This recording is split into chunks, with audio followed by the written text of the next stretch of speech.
in the spending caps is it comes back to the counties in terms of what's owed by the state. And that's the reason, the primary reason I believe that CSAC's opposed to it, is it does impact the bills that are already outstanding.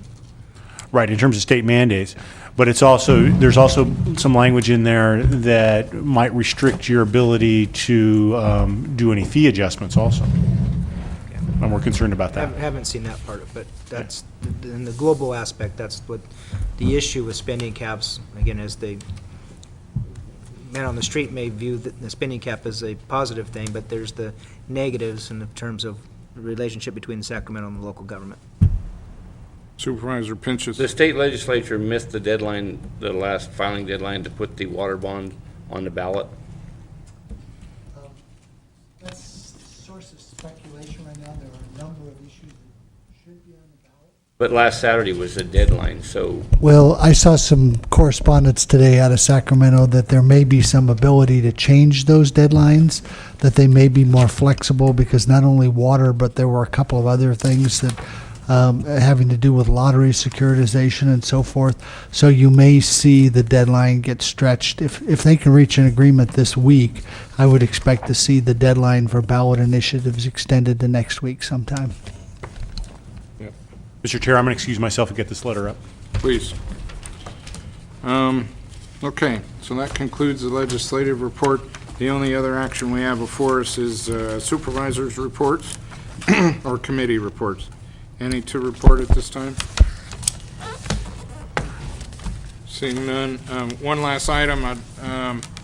We've been asked by the Assistant District Attorney, Beth Norman, to consider an item opposing a parole of a certain individual. I believe you've all gotten a letter.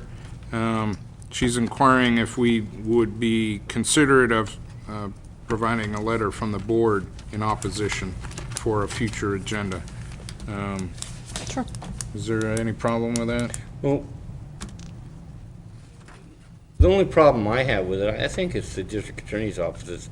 They know the case history and whatnot. I know very little, and that happened up in Leggett Valley, but it's been several years. I don't know all of the issues around the court case and all the ins and outs of it, so I don't really feel it's, I have the full knowledge to say that I support the person being paroled or not support that person paroled. That's kind of, I feel that's a function of the district attorney's office. And that's And maybe if exactly they why want I'm to pass it asking you. on, pass it on to us, I think, that I feel that that's the office of the district attorney's job to do that.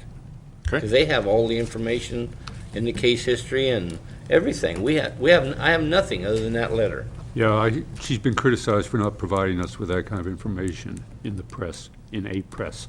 At this point, on the basis of what she gave us, I really can't support that. Let her, she's expressing her point of view, and I agree with Johnny on this one. Okay, I'm just bringing forward the Thank you. request. Yeah, I so- appreciate it. So, no position at this point, and we'll leave it up to the DA's office to handle. Any additional for the good of the order of the county? Madam Clerk, you're hesitating? Well, just as a reminder that your next session is going to be Monday morning at 9 for the kickoff of the budget hearings. And I Whoop. apologize if that was already said. So. Whoopee. Looking forward to it with bells and whistles. Okay, so at this point, we'll adjourn today's meeting. Thank you very much.